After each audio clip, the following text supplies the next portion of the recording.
ठीक है। सीबीआई के बारे में अगर हमें जानना है तो छोटी सी बातों को जानना पड़ेगा। देखो, सीबीआई की जो कट ऑफ होती है वो थोड़ी अच्छी खासी जाती है। ऐसे मत समझ लेना कि पेपर दे दिया प्री का और मेंस का और सीबीआई में हमारा सिलेक्शन हो जाएगा, ऐसा नहीं होता दोस्तों। ठीक है, बात करते हैं यहाँ पर इस वीडियो में हम सीबीआई पोस्ट के बारे में क्या क्या डिस्कस करने वाले हैं। तो सबसे पहला, ठीक है, कि किस एग्जाम के माध्यम से आप एसएससी के सीबीआई पोस्ट में चयनित होते हैं। दूसरा, इसमें पावर क्या मिलती है आपको, कितनी वैल्यू होती है इसकी। तीसरी अगर हम बात करें यहाँ पर तो एलिजिबिलिटी की बात करेंगे।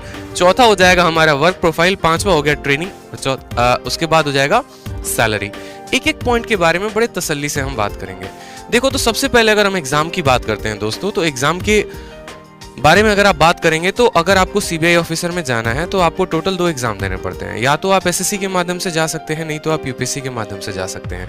एसएससी के माध्यम से जाएंगे तो आप जो है सब इंस्पेक्टर के पोस्ट से चयनित होंगे, लेकिन वहीं अगर आप यूपीएससी के माध्यम से जाएंगे तो एसएससी में जहां पर 2 या 3 प्रमोशंस के बाद जो पोस्ट मिलता है वो सीधा का सीधा यूपीएससी देने के बाद आप वहां से चयनित हो सकते हैं।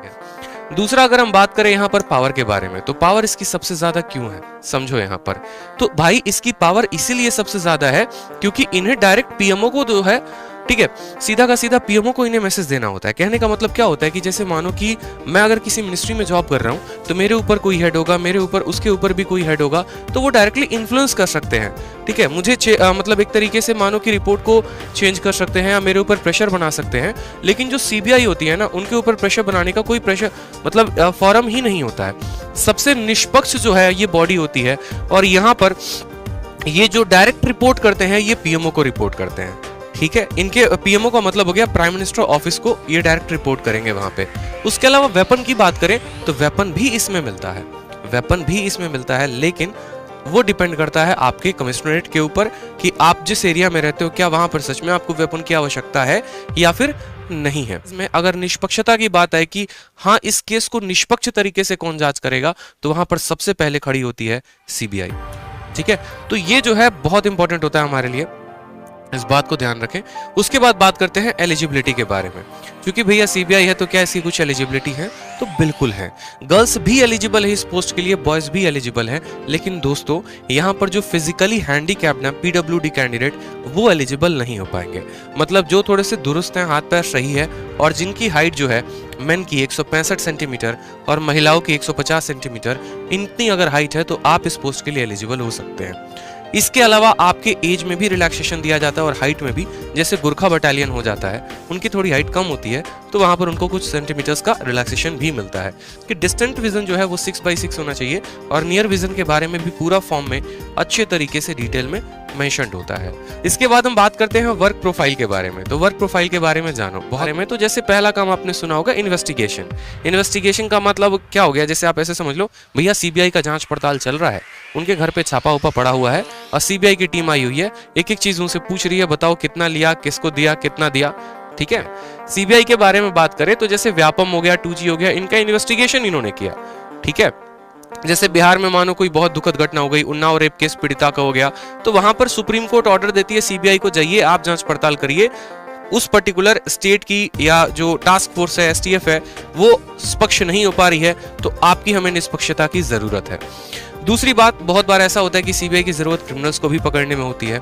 एग्जाम्पल के तौर पे जैसे मानो विजय माल्या भाग रहे हैं या कोई क्रिमिनल भाग रहा है देश छोड़ के, उस केस में सीधा का सीधा सीबीआई को ऑर्डर दिया जाता है कि आप उनको पकड़ें, आप उनका थोड़ा मान सम्मान ध्यान रखें। तीसरा हो गया रेड मारना। रेड मारने में भी सीबीआई बहुत ज्यादा आगे रहती है, इस बात को ध्यान रखो, यही इनकी फील्ड ड्यूटी होती है रेड्स में। आपको रेड्स के बारे में जो है डिटेल जानकारी मैं फिर कभी और किसी दिन दूंगा। इंटरोगेशन भी पता है आपको, इंटरोगेशन कैसे होता है ये समझ लो।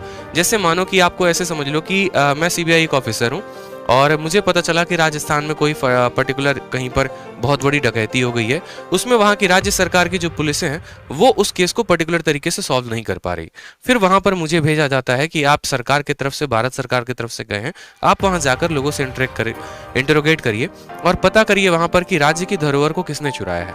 तो वहां पर जाके मैं उल्टा उस पुलिस ऑफिसर से भी इंटरोगेट कर सकता हूँ जो उस थाने का एसआई है। मतलब एक राज्य में, एक थाने में जो एसआई है और मैं सीबीआई का एसआई हूं, तो मेरी पावर उससे लाख गुना ज्यादा होगी ठीक है, मैं जाऊंगा तो मुझे बैठने के लिए चेयर मिलेगा और क्या क्या उनको करना पड़ सकता है ये आप समझ ही सकते हो। अगर आपको तो अब आ जाओ यहाँ पे ट्रेनिंग की बात करते हैं। सीबीआई की पोस्ट इकलौती ऐसी है जिसमें सबसे लंबी ट्रेनिंग होती है, इस बात को ध्यान दो, सबसे लंबी ट्रेनिंग। एसएससी सीजीएल में अगर कोई पोस्ट है जिसकी सबसे ज्यादा दिनों तक ट्रेनिंग होती है तो वो है सीबीआई की। 32 से 33 घंटे तक, 32 से 33 हफ्तों तक इनकी ट्रेनिंग होती है। 32-33 दिन की बात नहीं कह रहा मैं, 32-33 हफ्तों की बात कह रहा हूं मैं, ठीक है। यानी 200 दिनों तक इनकी ट्रेनिंग ही चलती रहती है। 2 फेजेस में होते हैं। पहला होता है जिसमें इनको पूरा का पूरा पढ़ाने लिखाने वाला काम होता है। पढ़ाने लिखाने का मतलब कैसे हो गया, जैसे आपको इतनी कानून यहाँ पर पढ़ा दी जाएगी, ठीक है, इतनी कानून जितना एक वकील भी नहीं जानता होगा। कैसे, ठीक है, अगर मानो आप किसी राज्य सरकार में, या मानो मैं जैसे राजस्थान में गया, राजस्थान के किसी थाने में गया, वहां पर थाने में जाके मैं किसी पुलिस ऑफिसर को इंट्रोगेट कर रहा हूँ वहां पे, या लोगों को इंट्रोगेट कर रहा हूँ, तो वहां पर मुझे पता होनी चाहिए कि कौन सी धारा लगानी है और किस अकॉर्डिंग लगानी है, ठीक है। उसके अलावा आपको हर तरह के वेपन के बारे में जो है ट्रेन किया जाता है। आपको यहाँ पर जो है ग्रेनेड हो गया, आर्टिलरी हो गया, हर एक वेपन के बारे में बढ़िया ट्रेनिंग दी जाती है। उसके अलावा आपको फॉरेंसिक की भी पूरी ट्रेनिंग दी जाती है, जैसे फिंगरप्रिंट को आप कैसे पकड़ सकते हो, चोरी हुई तो और क्या क्या सबूत वहां से आप ले सकते हो, डीएनए से लेकर आप कैसे कैसे लोगों को पकड़ सकते हो। इसीलिए ऐसा भी कहा जाता है कि सीबीआई का जो पोस्ट है वो सबसे एडवेंचरस है। एडवेंचरस का मतलब क्या होता है, देखो, एक होती है नौकरी, सीधी सादी जिंदगी, गए अपना 10 बजे दफ्तर गए, शाम को 5 बजे आ गए, तनख्वाह 1 तारीख को आ गई अकाउंट में और जी रहे हैं। और दूसरा होता है जिसमें मजा आता है, हर दिन कुछ सीखने को मिलता है। जैसे जो मेरा रूममेट था, उसकी हमेशा से इच्छा थी कि भैया चाहिए तो एसआई इन सीबीआई ही चाहिए, मुझे एडवेंचर चाहिए, मुझे बंदूक चलाना सीखना है, मुझे कानून के बारे में जानकारी प्राप्त करनी है, मुझे इतना नॉलेजेबल बना दो कि मैं किसी की मतलब एक तरीके से बैंड बजा सकूं, ऐसा कुछ नहीं है, मतलब एक तरीके से मैं आपको ये बोलूं तो सबसे ज्यादा नॉलेजेबल और सबसे ज्यादा जानकारी पावरफुल वाला ये पोस्ट हो जाता है। और सीबीआई की ट्रेनिंग की बात आएगी तो सीबीआई की ट्रेनिंग आपको दिल्ली के बगल में गाजियाबाद है, तो वहां पर होती है सीबीआई एकेडमी गाजियाबाद। यही वो बिल्डिंग है, देख लो, इस बिल्डिंग का तुरंत फोटो ले लो, स्क्रीनशॉट ले लो कि भैया अब कुछ दिनों के बाद इसी बिल्डिंग में किसी कमरे में हमारा भी ट्रेनिंग हो रहा होगा और यहीं पर जाएंगे मेरे भाई, ठीक है। चलो, अब सैलरी के बारे में सबसे ज्यादा बच्चे उतावले हैं, भैया सैलरी कितना दोगे, हैं? कोई भी पोस्ट में अगर आप नौकरी करते हो ना, किसी भी पोस्ट में आप जॉब करते हो तो आपको मिलती है 12 महीने की तनख्वाह। सीबीआई ऐसा है जिसमें आपको मिलती है पूरे 13 महीने की तनख्वाह। दोबारा से सुन लो, 72,000 रुपए से ऊपर की तनख्वाह होती है हर महीने, ठीक है, और इसमें आपको 13 महीने की तनख्वाह मिलती है।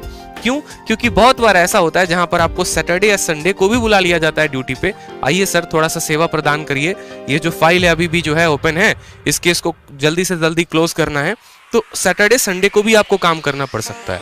इसके अलावा इसमें रिस्क फैक्टर भी बहुत ज्यादा है। रिस्क फैक्टर का मतलब क्या होता है, जो भी जॉब हमारा ग्राउंड ड्यूटी पे होता है ना, जो हमें फील्ड पे जाके काम करना होता है, ठीक है, तो उसमें थोड़े से लोगों से उल्टे सीधे कांटेक्ट भी बनते हैं और वहां पर थोड़ी रिस्क बढ़ जाते हैं। तो इस वजह से गवर्नमेंट यहाँ पर आपको जो है बहुत बार नाइट ड्यूटी भी करनी पड़ती है, तो आपको 13 महीने की पूरी सैलरी देती है, ठीक है। उसके अलावा petrol bill, mobile bill, HRA का मतलब हाउस रेंट अलाउंस है, वो सिटी के ऊपर डिपेंड करता है। एक्स सिटी में रहते हो तो 8%, वाई सिटी में रहते हो 16 और जेड में रहते हो 24। बोलोगे सर ये 8, 16, 24% क्या है? तो ये डिपेंड करता है कि आपका शहर कितना महंगा है। जैसे बिहार के छोटे से डिस्ट्रिक्ट में रह रहे हो तो आपको आपकी तनख्वाह का 8% किराए के तौर पे दिया जाएगा, लेकिन वहीं अगर आप बेंगलोर या फिर मुंबई में रहते हो तो आपको पूरे अपनी तनख्वाह का, जैसे मानो 50,000 आपका ग्रॉस पे है, तो 50,000 का 24% आपको किराए के तौर पे मिलेगा। तो ये चीजें कुछ फैक्टर्स होती हैं। अगर चाहते हो सीबीआई ऑफिसर के लिए नियुक्त होना तो कम से कम इतना टारगेट रख लो कि 700 नंबर का एसएससी सीजीएल का पेपर होता है और 600 प्लस आपका स्कोर होना चाहिए। इस बार तो 620 प्लस पर भी सिलेक्शन किसी का नहीं हो रहा है, 620 या 621 पर भी है जनरल का, तो कट ऑफ तक क्वालिफाई नहीं कर पा रहे। मुझे जहां तक लग रहा है मेरिट लिस्ट में भी उनका नाम नहीं आ पाएगा। लेकिन हाँ, इतना अगर मन में लेके चले कि भैया 600 प्लस अगर स्कोर आ रहा है तो आप अच्छा कर सकते हो। तो इसीलिए अगर आपको सीबीआई में बढ़िया पोस्ट चाहिए, सीबीआई में सब इंस्पेक्टर आप बनना चाहते हो, तो आपको जो है शुरू से बहुत मेहनत करनी पड़ेगी। टियर 1 में भी, टियर 2 में भी, मेंस में भी, डिस्क्रिप्टिव, एवरीथिंग।